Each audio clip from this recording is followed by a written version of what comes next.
जय श्री कृष्णा। राधे राधे।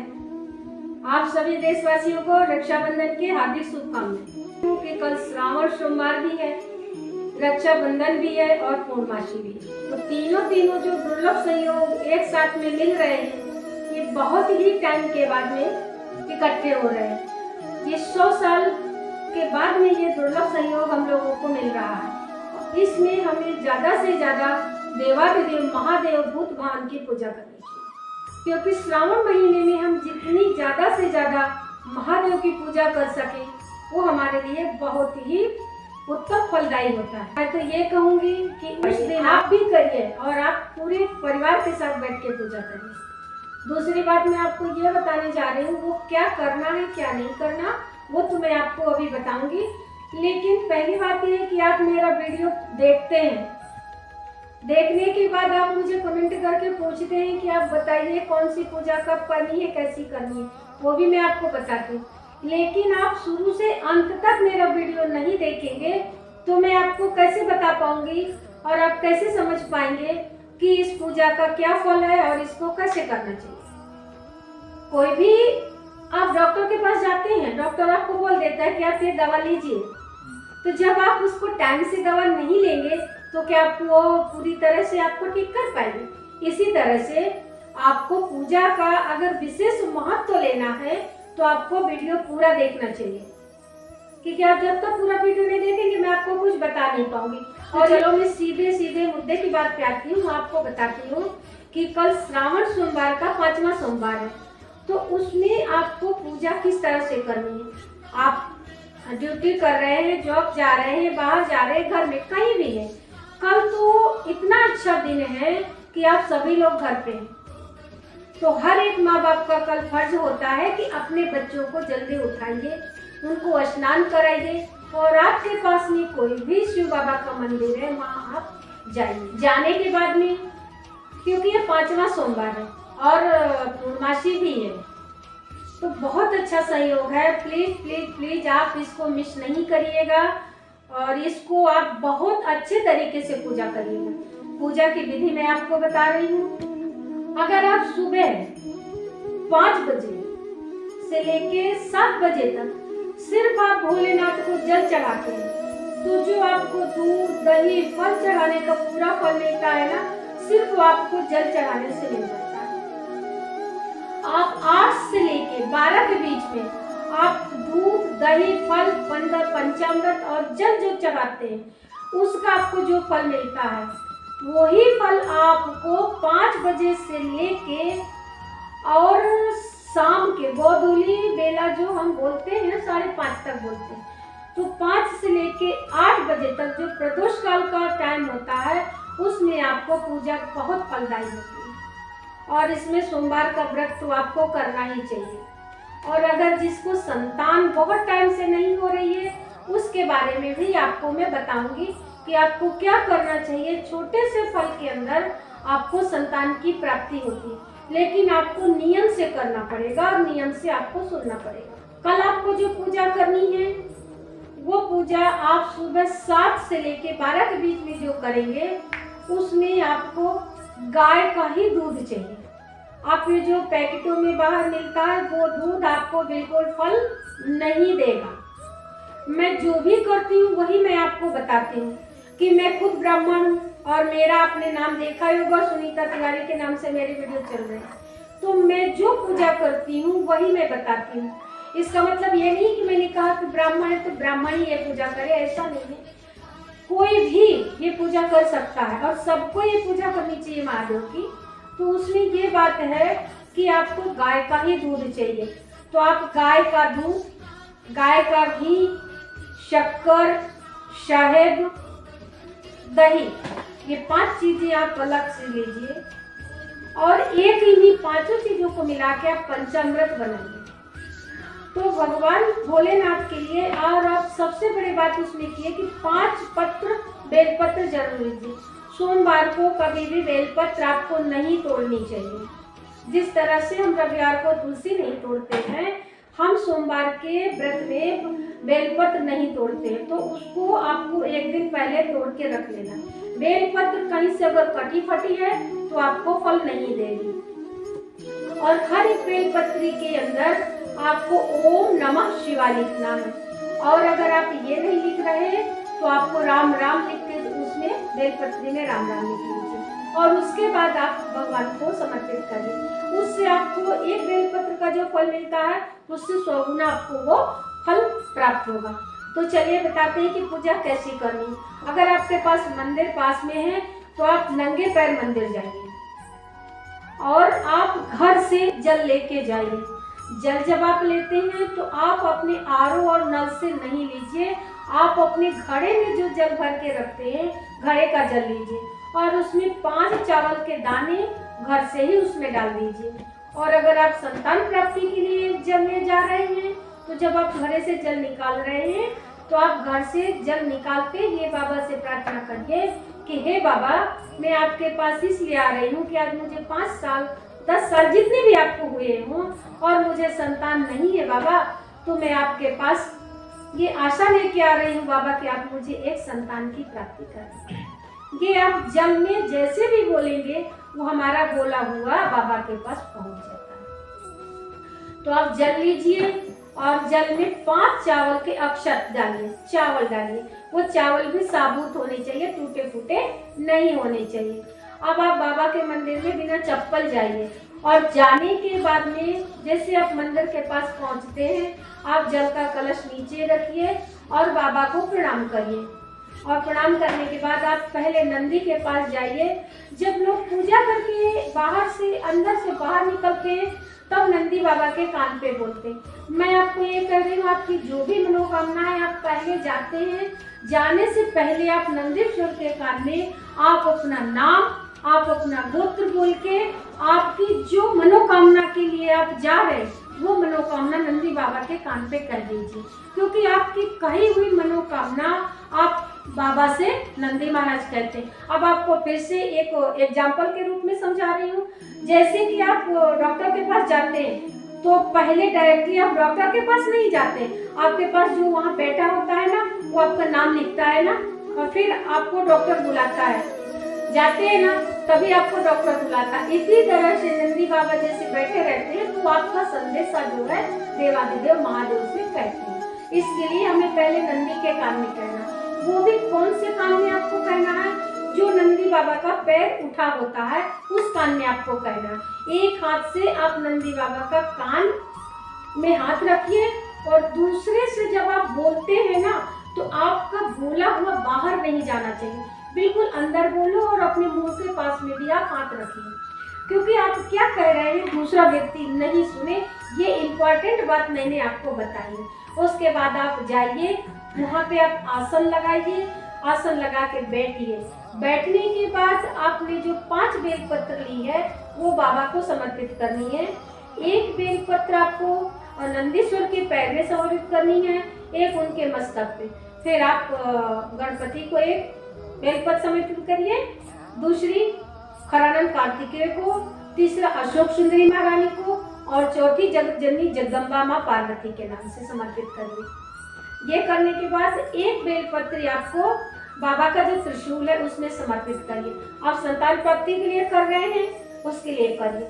और उसमें आपको आगे बताऊंगी कि मेन आपको क्या लेके जाना है, वो शाम के टाइम आप करना है आपको, और वो भी मंदिर में ही जाके करना है, घर पे नहीं करना बिल्कुल नहीं। तो आप पहले बाबा को जल समर्पित करिए, ओम नमः शिवाय बोल के भी आप समर्पित कर सकते हैं, श्री शिवाय नमस्तुभ्यम बोल के भी समर्पित कर सकते हैं, और शाम सदा शिवाय नमः।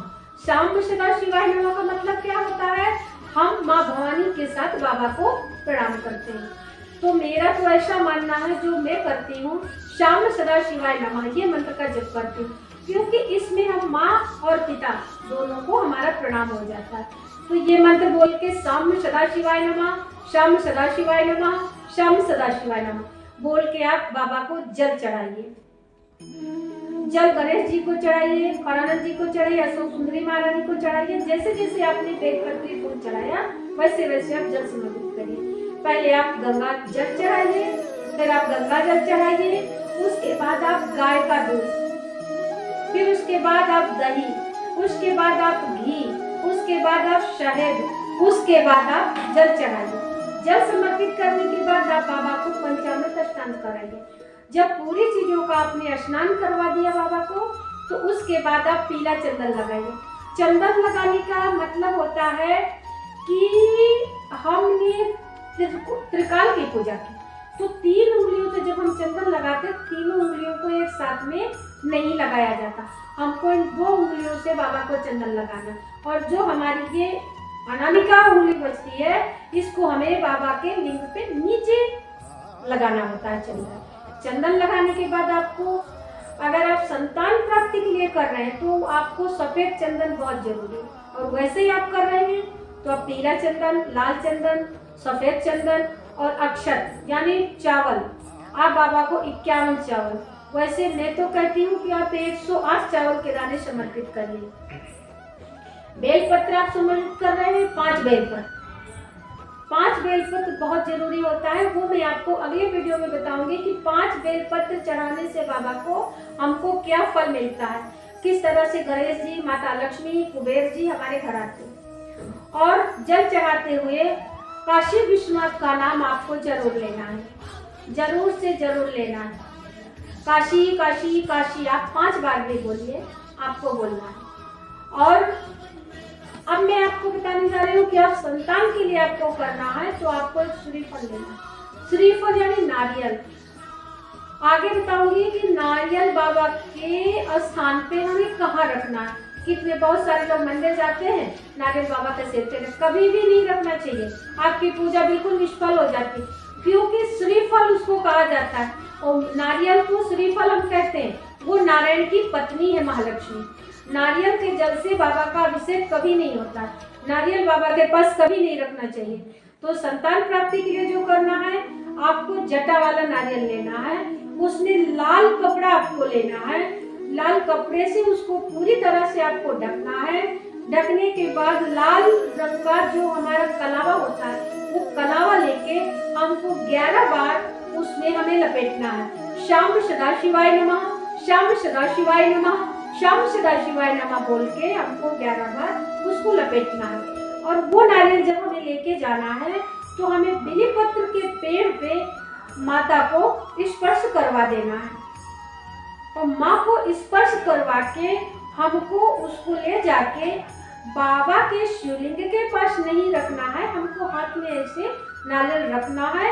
रखने के बाद जो हमारी मनोकामना है कि बाबा हमें संतान चाहिए, वो करके हमको उसको जलाधारी के बाहर उसको थोड़ा सा दूर रख देना और हमको कामना कर लेनी। घी का दीपक आप जानते ही हैं कि आपको लगाना ही लगाना है। और आप कोई शत्रु के लिए अगर आप कर रहे हैं कि आप कोई शत्रु से परेशान है, तो आप बाबा को 5 सोमवार सरसों के तेल का दीपक जलाइए, उसमें काली तिल्ली डालें। उससे क्या होगा कि आपका जो शत्रु होगा वो आपसे शत्रुता करना कम कर देगा, वो बिल्कुल भी आपसे रुष्ट नहीं होगा, नाराज नहीं होगा, और वो जिस तरह से आपको परेशान कर रहा है आपको परेशान नहीं करेगा। तो ये तो हो गई सोमवार की पूजा। अब उस दिन पूर्णमासी भी है और बहुत अच्छा सहयोग है, जो कि मैंने आपको पहले बताया है। तो आप रात में अगर पूर्णमासी का व्रत करते हैं तो आप एक लोटे में जल लीजिएगा, उसमें गंगा जल डालिएगा, सफेद पुष्प लीजिएगा और उसमें चावल डालिएगा, अक्षत। और आप रात में चंद्रमा मनसो जाता बोल के, अगर आपको मंत्र आता है तो ठीक है, नहीं आता तो आप चंद्रदेव को जल समर्पित, क्योंकि जो चंद्रदेव है वो हमारे मन के देवता है, तो चंद्रदेव के हिसाब से ही हमारा मन चलता है। इसलिए मैं आपको बार बार कह रही हूँ कि कल आपको सफेद पुष्पों की बहुत आवश्यकता होगी। भोले बाबा को भी सफेद पुष्प चाहिए, चंद्रदेव को भी सफेद पुष्प चाहिए, और रक्षाबंधन है तो आपको अगर पूर्णमासी का व्रत कर रहे हैं तो आप ये बिल्कुल भी नहीं भूलिएगा चंद्रदेव को जल देना, वो आपको बहुत जरूरी है। और अपने बेटों से, बच्चों से, बूढ़ों से, बुजुर्गों से, माता पिता सभी लोग करिए, क्योंकि मैं आपको इसलिए बता रही हूँ कि कल आप सभी लोग घर पे हैं, तो लोग तो क्या है घूमना फिरना खाना पीना रखते हैं, उसके साथ साथ आप अपने बच्चों को संस्कारी बनाइए, वो आपके जीवन में बहुत बड़ा असर और बहुत बड़ा प्रभाव डालेंगे। अब तीसरी बात मैं आपको बताने जा रही हूँ कि रक्षाबंधन जो आपको मनानी है, किस टाइम से मनानी है और किस टाइम तक नहीं मनानी है। 5:20 से भद्रा काल लग रही है, भद्रा शनि की पहल है।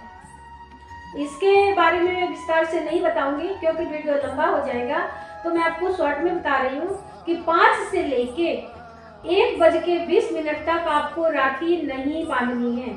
यहाँ तक कि आपको मंदिरों में भी राखी नहीं देनी। हाँ, पूजा पाठ के लिए कोई वर्जित नहीं, आप पूजा पाठ कर सकते हैं। 1 के बाद आप राखी बांधना चालू कीजिए। और अगर आपको मेरा रक्षाबंधन का वीडियो देखना है तो आप मेरे चैनल पे जाके देख सकते हैं। शॉर्ट वीडियो मैंने बनाया है और आप वहां जाके देख सकते हैं। रक्षाबंधन किस लिए मनाया जाता है, क्यों मनाया जाता है, कि मैं उसमें भी आपको बता दे रही हूँ शॉर्ट में।